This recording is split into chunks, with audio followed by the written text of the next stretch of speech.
قرآن حکیم میں سورہ نوح ہے 29 پارے میں، وہاں اللہ تعالیٰ نے نوح علیہ السلام کی 950 برس کی داستان عظیمت کو ذکر فرمایا ہے۔ وہاں یہ ذکر بھی ہے کہ دن رات انہوں نے اپنی قوم کے افراد کو پکارا، اللہ تعالیٰ کی توحید کی دعوت دی، دن میں بھی پکارا، رات میں بھی پکارا، صبح بھی اور شام کو بھی، اکیلے اکیلے جا کے پرسنل کالز بھی دیں اور اجتماعی طور پر بھی کلیکٹیولی بھی نوح علیہ السلام نے قوم کے سامنے اللہ کی طرف بلانے کی دعوت رکھی، توحید کی دعوت رکھی، قوم نے مان کر نہ دیا۔ یہ داستان 950 برس کی ہے جو سورہ نوح میں ذکر کی گئی ہے۔ وہیں ایک بات نوح علیہ السلام کی زبان مبارک سے اللہ تعالیٰ نے جاری فرمائی ہے، اور انہوں نے اپنی قوم سے کہا ما لکم لا ترجون للہ وقارا، تمہیں کیا ہو گیا، تم اللہ تعالیٰ کی عظمت کا اعتقاد نہیں رکھتے، اللہ کا بڑا ہونا، اللہ کا سب سے بڑا ہونا، اس کی عظمت، اس کا تم اعتقاد نہیں رکھتے۔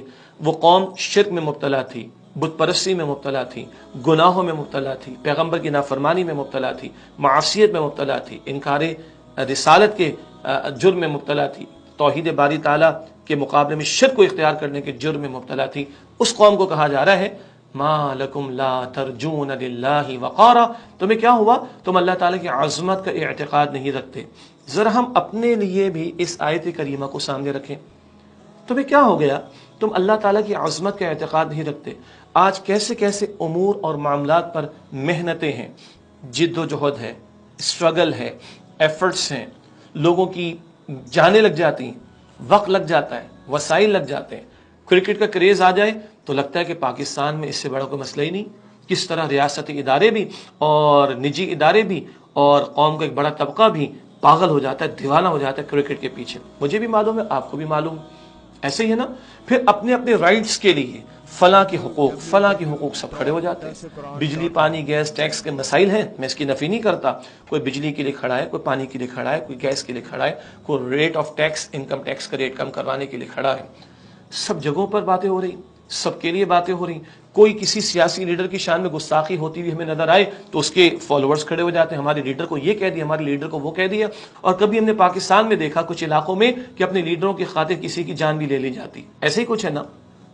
ما لکم لا ترجون للہ وقارا، تمہیں کیا ہوا، تم اللہ کی عظمت کا اعتقاد نہیں رکھتے۔ گھر میں گلاس ٹوٹے ہمیں غصہ آ جاتا ہے، اسکرین ٹوٹے غصہ آ جاتا ہے، چھت گر جائے پریشان ہو جاتے ہیں، ایسے ہی ہے نا۔ اللہ رب العالمین نے دین اسلام عطا فرمایا، اللہ رب العالمین نے شریعت عطا فرمائی، اللہ رب العالمین نے دین مکمل فرما کر دیا۔ الیوم اکملت لکم دینکم، سورہ مائدہ کے شروع میں اللہ فرماتے ہیں آج کے دن میں نے تمہارے لیے تمہارے دین کو مکمل فرما دیا۔ اللہ فرماتا ہے ادخلوا فی السلم کافہ، اسلام میں پورے کے پورے داخل ہو جاؤ۔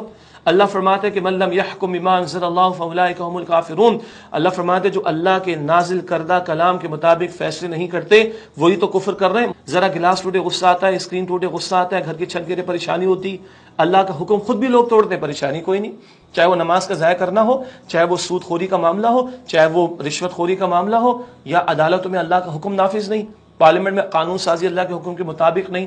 ما لکم لا ترجون للہ وقارا، تمہیں کیا ہوا، تم اللہ کی عظمت کا اعتقاد نہیں رکھتے۔ اللہ سے محبت ہے تو پھر اللہ کے حکم سے بھی محبت ہوگی، اللہ کے دین سے بھی محبت ہوگی۔ اس کے بارے میں ہمارے رویے، ہمارا جوش، ہمارا جذبہ، ہماری اسٹرگل، ہماری ایفرٹس، ہماری محنت، ہمارا غصہ ہو جانا، سبحان اللہ، حدیث میں آتا ہے جس نے اللہ کی خاطر محبت کی، اللہ کی خاطر نفرت کی، اللہ کی خاطر دیا، اللہ کی خاطر روکا، فقد استکمل الایمان، اس نے اپنے ایمان کی تکمیل کی۔ بخاری شریف کی روایت۔ ما لکم لا ترجون للہ وقارا، تمہیں کیا ہوا، تم اللہ تعالیٰ کی عظمت کا اعتقاد نہیں رکھتے، غور کرنا چاہیے۔